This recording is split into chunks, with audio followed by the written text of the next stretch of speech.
All right, this week I'm going to talk about an article that's also through like the health.harvard.edu, and this one's pretty much an article about yoga. So I'm probably going to be referencing a lot of this Harvard Health.edu. So because when it comes to like I said before, when it comes to articles, especially on online, the ones you want to look for are .edu or .gov.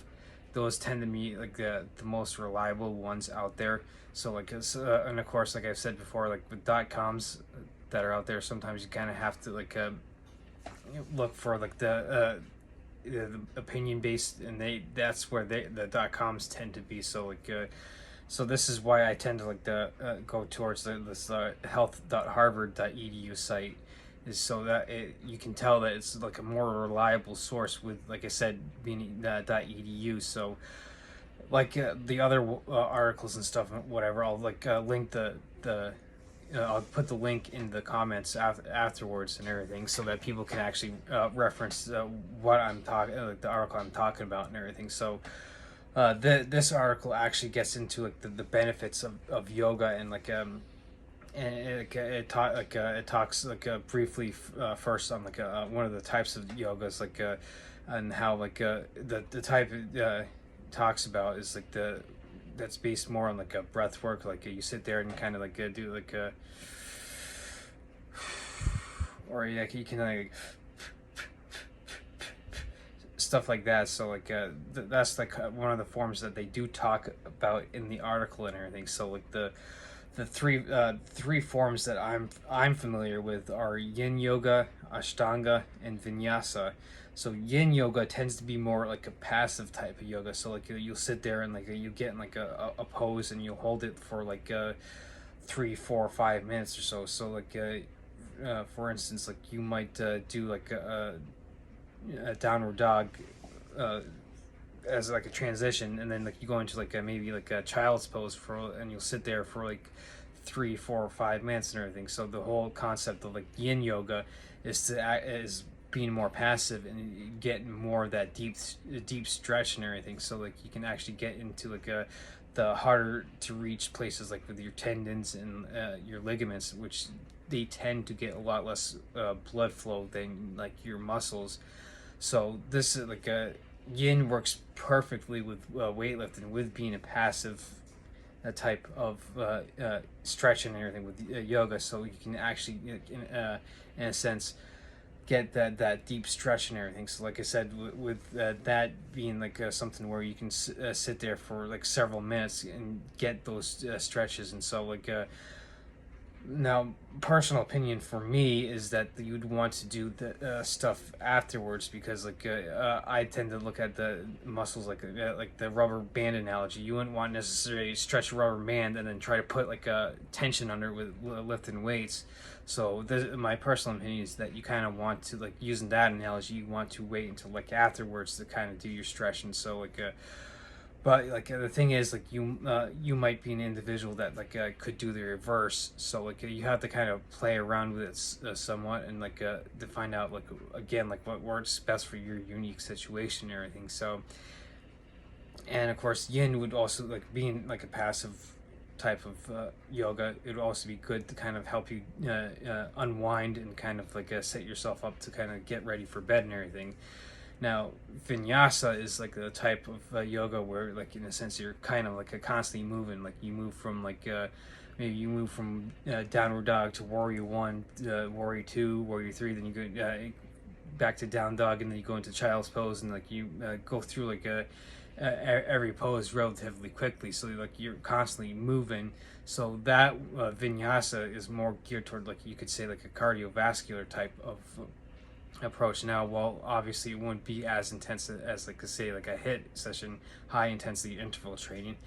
It would be yoga's version of a cardiovascular workout, that you can gear it more towards that as well. So it could be something you could vinyasa flow would be some perfect for to start your day off with. You get up and that could be one of the first things you do and everything. Maybe some people I know, I'm pretty sure it's Andrew Huberman talks about like chugging some water like the first thing like you do when you get up to like get your hydration in and kind of gets the stuff going. So you could with doing a vinyasa flow first thing in the morning, it could help you like boost everything up and get you moving and help out with like getting your day going first thing in the morning. So of course, like I said, with yin yoga being great for like helping you unwind, you kind of have to figure out like where to like this just fit this puzzle piece into it. And like the third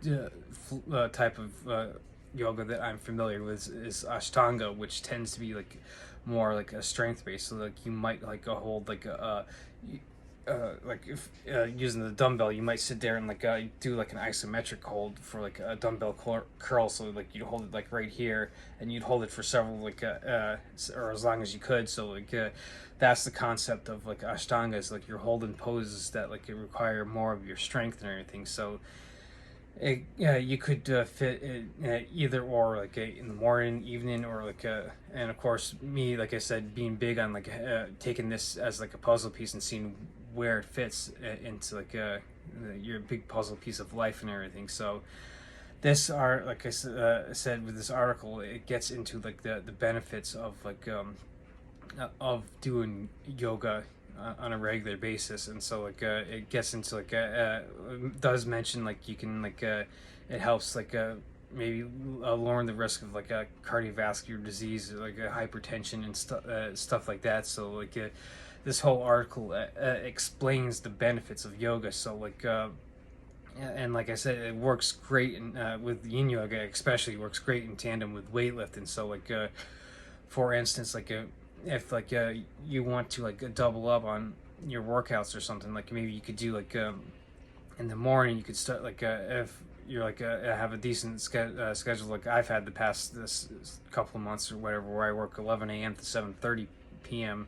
What you could do in like in a situation like that is like get your strength training done in the morning, and then go to work, and then when you get home you can do your yoga and everything. So like, or reverse it and everything. So, and of course, like you might not necessarily have that schedule. You might have like the typical first shift working 7 to 3:30 a.m. So like you can either get like I like the joke, I get up at the crack of stupid and get up at like 4 o'clock in the morning to get stuff done before you go to work.